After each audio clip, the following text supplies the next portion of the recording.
డ్యూటీలో ఇక్కడ పీసీ ఇన్ఛార్జ్గా వర్క్ చేస్తున్నాను. అలాగే ఏపీయూడబ్ల్యూజే అనే ఒక సంఘం ఉంది, Andhra Pradesh union of working journalists అనేది రాష్ట్ర వ్యాప్తంగా ఉండే ఆ సంఘం అది. దానికి గుంటకల్ నియోజకవర్గానికి నేను అధ్యక్షుడిని. ఇప్పుడు ఈ వ్యాసాచరణ పోటీలు పెట్టడానికి ఒక నేపథ్యం ఉంది. దాని గురించి నేను 2 ముక్కలు వివరిస్తాను. ఇండియన్ ప్రెస్ కౌన్సిల్ అనేది 1956లో ఈ జర్నలిజంలో కొన్ని నాణ్యతమైన జర్నలిజం, దాని నైతిక విలువలను పెంపొందించడానికి ఒక సంఘం ఉంటే బాగుంటుందని చెప్పి సిఫార్సు చేస్తే 1966లో ప్రెస్ కౌన్సిల్ ఆఫ్ ఇండియా అనే పేరు మీద ఒక గవర్నమెంట్ బాడీ క్రియేట్ అయింది. ఆ ఆవిర్భావ దినోత్సవం ఈరోజే జరిగిండేది, 16వ తారీఖు నవంబరు. ఈ అకేషన్ పురస్కరించుకొని ప్రతి సంవత్సరం కార్యక్రమాలు చేస్తున్నాము. అందులో భాగంగా ఈసారి ఈ రాజ్యాంగ పరిరక్షణలో మీడియా పాత్ర అనే అంశం మీద ఇక్కడ వ్యాసరచన పోటీ జరుగుతుంది. ప్రస్తుతం రాజ్యాంగాన్ని పరిరక్షించాలని కొన్ని వాదనలు వినిపిస్తున్నాయి.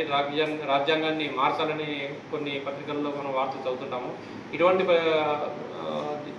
పరిస్థితుల్లో మన అభిప్రాయాలు వ్యక్తీకరించాలనే ఉద్దేశంతో ఇది పెట్టాము.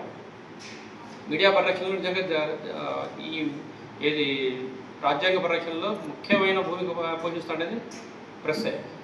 ఈ మీడియా దాంట్లోనే ఎన్నో సవాళ్ళను ఎదుర్కొని ఈ రాజ్యాంగాన్ని పరిరక్షించే విషయంలో ఎప్పుడూ ఈ మీడియా ముందుంటున్నది. ఈ విషయాన్ని ఆధారం చేసుకొని ఒక 4 పేజీలు మించకుండా వీళ్ళగా 5వ పేజీ కూడా తీసుకోండి. తెలుగు మీడియం కానీ ఇంగ్లీష్ మీడియంలో కానీ మీరు రాస్తే దాన్ని సార్ వాళ్ళు మేము కరెక్ట్ చేసి దాన్ని ఒక ఇద్దరిని, ఫస్ట్ సెకండ్ టైం కాదు, ఇద్దరిని బాగా రాసిన వారిని సెలెక్ట్ చేసి మా యూనియన్ ఆఫీస్ ఉంది గుంటకల్ టౌన్లో, గాంధీ చౌక్లో ఆఫీస్ ఉంది. అక్కడ 16వ తేదీ అక్కడ కార్యక్రమాన్ని ఏర్పాటు చేసి అందులో ఆ బహుమతులు వాళ్ళిద్దరికి ఇవ్వడం జరుగుతుంది. మా జిల్లా నాయకులు ఆ రోజు వస్తారు. కాబట్టి ఈరోజు ఈ కాంపిటీషన్లో ఇంకో విషయం, ఇక్కడ ఈ కాలేజీలో నేను 1991 డిగ్రీతో బయటికి వెళ్ళాను. ఈ కాలేజీ స్టూడెంట్నే. ఈ కాలేజీలోనే నేను ఈ కార్యక్రమం చేయాలని రావడం నిజంగా నాకు సంతోషించదగ్గ విషయము. మా టైంలో ఇప్పుడు పరీక్ష రాయడానికి కొంతమంది అబ్బాయిలు ఉన్నారు, కానీ 3 అమ్మాయిలు ఉన్నారు. కానీ మేము చదివేటప్పుడు 100 మంది ఉంటే దాంట్లో 10 మంది అమ్మాయిలు ఉండేవాళ్ళు. కానీ పరిస్థితి పూర్తిగా వ్యతిరేకంగా ఉంది. ఇది మంచి పరిణామము. ఇటువంటి కార్యక్రమాలని మీరు ఇంకా రాబోయే రోజుల్లో బాగా స్పోర్టివ్నెస్తో పాల్గొన్నారని ఆశిస్తూ, ఈ కార్యక్రమంలో మీరు మంచి అభిప్రాయం వ్యక్తం చేయాలని ఆశిస్తూ ఈ సెలవు తీసుకుంటాం. ధన్యవాదాలు. English medium are Telugu medium me choice. మీకు ఏ విధంగా కన్వీనియంట్ అయితే ఆ విధంగా తెలుగులో కానీ లేదా ఇంగ్లీష్లో కానీ ఏ మాధ్యమం అయినా మీరు ఎంపిక చేసుకొని రాసే అవకాశం జర్నలిస్ట్ యూనియన్ వారు మనకు అవకాశం ఇచ్చారు. ఏదేమైనప్పటికీ కూడా జర్నలిస్ట్ యూనియన్ తరఫున మొట్టమొదటిసారిగా మన కళాశాలలో ఈ ప్రోగ్రాం నిర్వహించడం అనేది నిజంగా చాలా సంతోషకరం సార్. తెలియజేసుకుంటూ మా విద్యార్థులకు మంచి పత్రికా దినోత్సవం జరుగుతుంది. ఆ రోజు ఈ బహుమతులు మీకు అందజేయబడతాయి. సో పోటీ గట్టిగా ఉండాలి, బాగా ప్రయత్నం చేసి బాగా presentation skills are very very important. Of course మనకు నాలెడ్జ్ ఎంతో ఉండొచ్చు, ఆ నాలెడ్జ్ని పేపర్ మీద పెట్టడం చాలా చాలా ఇంపార్టెంట్. సో మనం హౌ బెస్ట్ వీఆర్ మనం ప్రజెంట్ చేయగలుగుతున్నాము అనేదే ఇక్కడ మనం చూస్తాం. కాబట్టి ఇది మీకు ఒక బెస్ట్ ప్రాక్టీస్ లాగా ఉంటుంది ముందుకు అని చెప్పేసి నేను ఆశిస్తున్నాను. అఫ్కోర్స్ ఇప్పటికే మీరు స్కూల్ లెవెల్లో, ఇంటర్మీడియట్ లెవెల్లో ఇలాంటి కార్యక్రమాల్లో పాల్గొని ఉండొచ్చు కాంపిటీషన్స్లో. మరి ఈరోజు వర్కింగ్ జర్నలిస్ట్ యూనియన్ తరఫున జరుగుతున్నటువంటి ఈ కాంపిటీషన్స్లో నెగ్గడానికి ప్రతి ఒక్కరూ కృషి చేయండి, మంచి ఫలితాన్ని పొందండి. సో ఇది ఒక మంచి సువర్ణ. నేను గుంటకల్ ఏపీయూడబ్ల్యూజే సెక్రటరీని.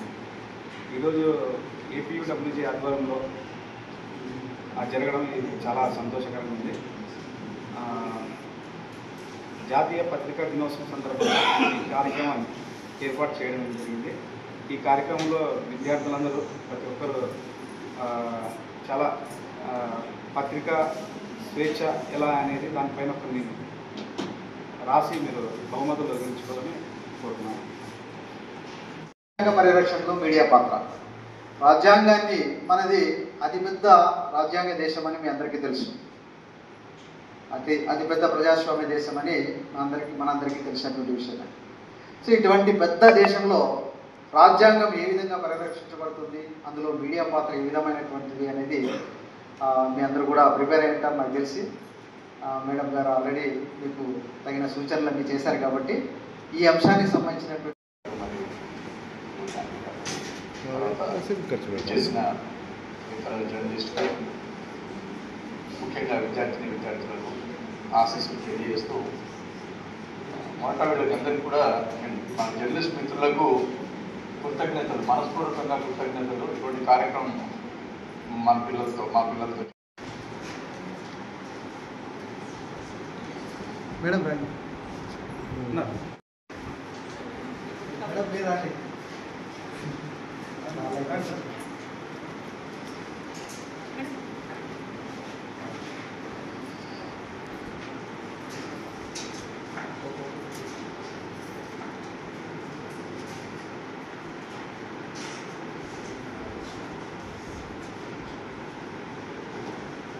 లైట్